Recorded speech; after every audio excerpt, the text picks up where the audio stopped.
Como criador de conteúdo ativo por praticamente uma década, ainda que apenas um desses meus canais tenha dado realmente certo durante toda essa trajetória, é necessário admitir que nem tudo são flores. Quase nada, na verdade. Sempre houveram complicações.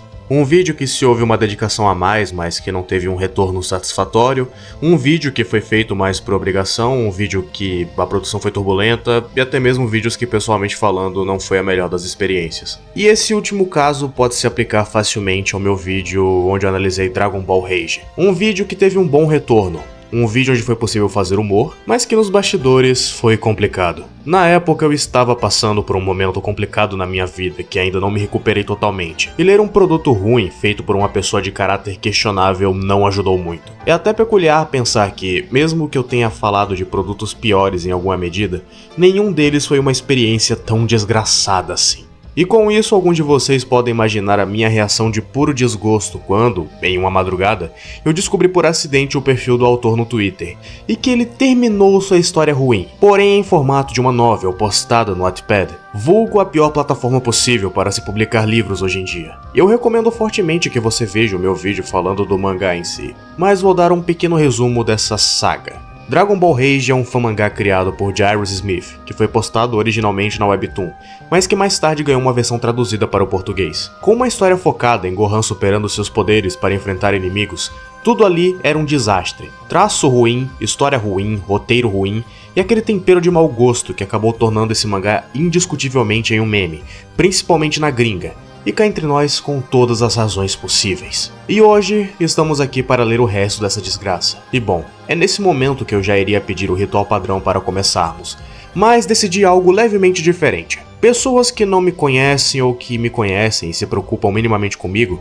já devem estar comentando coisas como "pra que repetir a dose?" E eu respondo, meu objetivo aqui não é tentar romantizar algum tipo de pseudo-sacrifício para conseguir autoafirmação ou um AdSense maior que o normal, mas sim tentar extrair algo bom ou minimamente útil de um material ruim. Eu não posso garantir que você vai rir com esse vídeo, mas eu ao menos tentarei usar isso de base para passar uma boa e necessária mensagem. Não se esqueçam do like, comentário, inscrição, compartilhamento, hype e, se possível, uma doação. Se você já achava uma completa dor física aqueles diálogos terríveis mesclados aos desenhos piores ainda, contemple!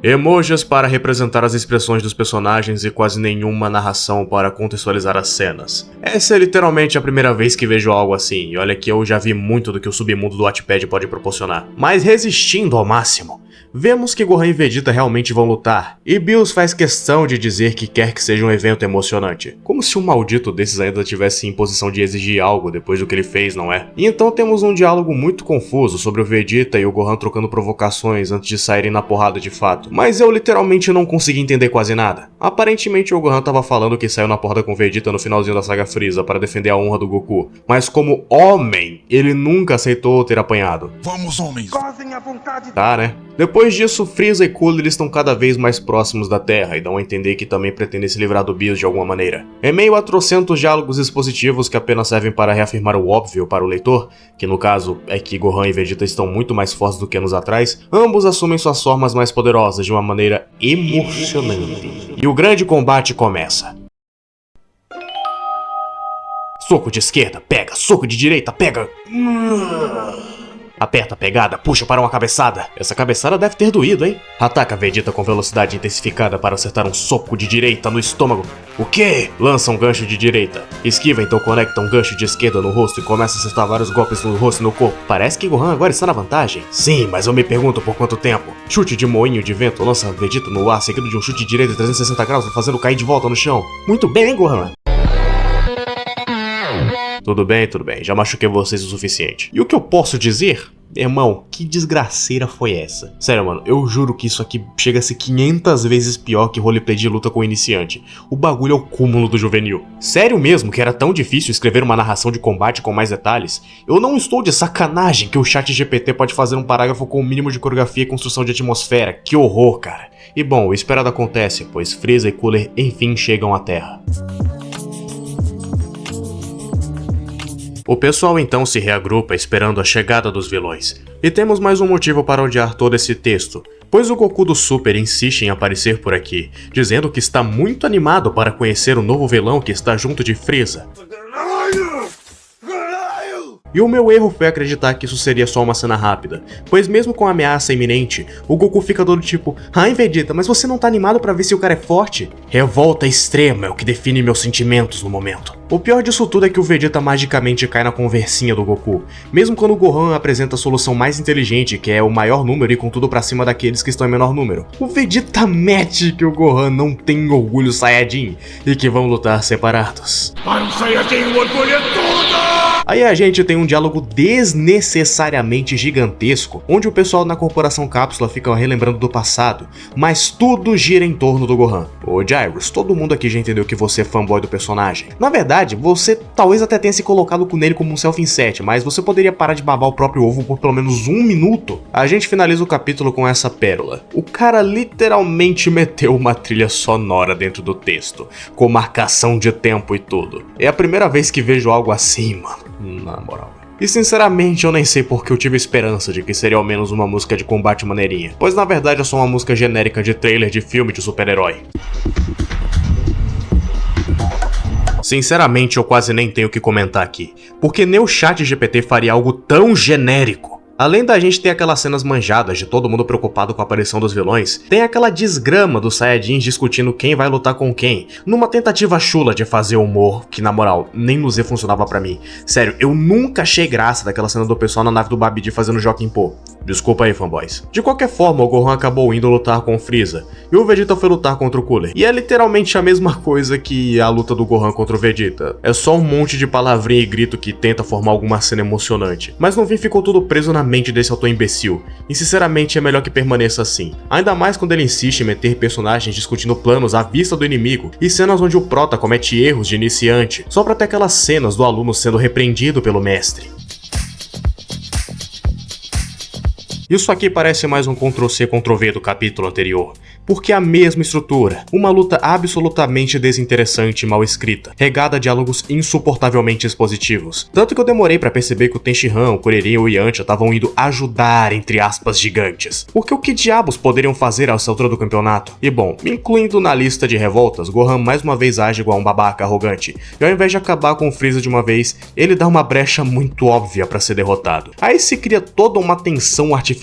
Todo mundo, ai meu Deus, o Gohan vai perder, estamos perdidos. Porém, o nosso farmador de aura favorito surge do nada para salvar seu discípulo, mas com um adicional, pois ele também tem uma transformação nova. A descrição não ajuda, é vaga demais, então eu vou passar algumas imagens aí de como eu imagino que seria essa nova forma do Piccolo, mas deixando bem claro que essa história não merece nem um pouco desse esforço da minha parte, só tô fazendo isso porque eu preciso colocar algo minimamente interessante na thumb.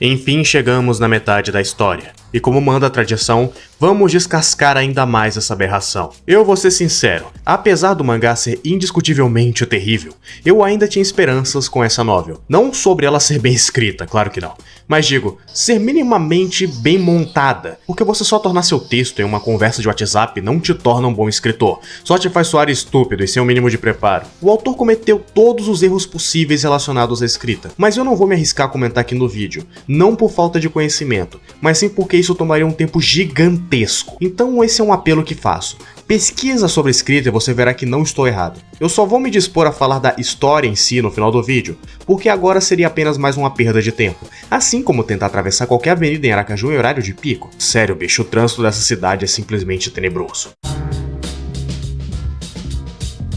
Piccolo começa a ter uma vantagem considerável contra Freeza, porém, o autor decidiu seguir a tradição dos filmes do Z. O Piccolo chega com uma alta farmação de aura, mas acontece algo muito conveniente no roteiro para que ele seja molestado logo em seguida, e da maneira mais humilhante possível. Brutal acabou pro Beta. Ele acaba sendo salvo por Kuririn e companhia, que o levam até a plataforma celeste. E assim, todos nós sabemos que essa história não tem o mínimo de tensão, mas ela consegue cada vez mais ficar intancável. pois o Goku percebe que o Freeza tá muito fraco depois de lutar contra o Gohan e o Piccolo, e mesmo assim só deixa ele embora pra recuperar as forças, e fica pra lutar sozinho contra o Cooler. E fanboy do Super, pelo amor de Deus, nem vem comentando suas lorotas. Vai arrumar o que fazer, vai ver seus videozinhos que reafirmam seu ponto de vista e não enche o saco. Isso aqui é um insulto à minha inteligência. Goku luta contra Cooler em uma luta que chega a ser pior do que as anteriores. Eu nunca vou entender como isso é possível. Entretanto, o maior destaque aqui é um problema que tá em 500 mangás diferentes, que é os autores tratando os defeitos do Akira como se fossem coisas geniais e que devem ser replicadas à exaustão. E os dois maiores exemplos aqui é justamente o Vegeta se recusando a lutar junto do Goku por pura birra, mesmo sabendo do risco da Terra ser destruída. E uma cena gigantesca do Goku percebendo de última hora que o Cooler era da mesma raça que o Freeza, e que eram irmãos. Cena essa que não muda porra nenhuma na lore e que só serviu para tentar fazer humor barato. Eu vou poupar vocês, esse capítulo não tem nada que a gente já não tenha visto antes, pois basicamente Goku e Gohan se aliam, quase derrotam os irmãos, mas são derrotados da maneira mais forçada possível, e Vegeta assume toda a luta para si.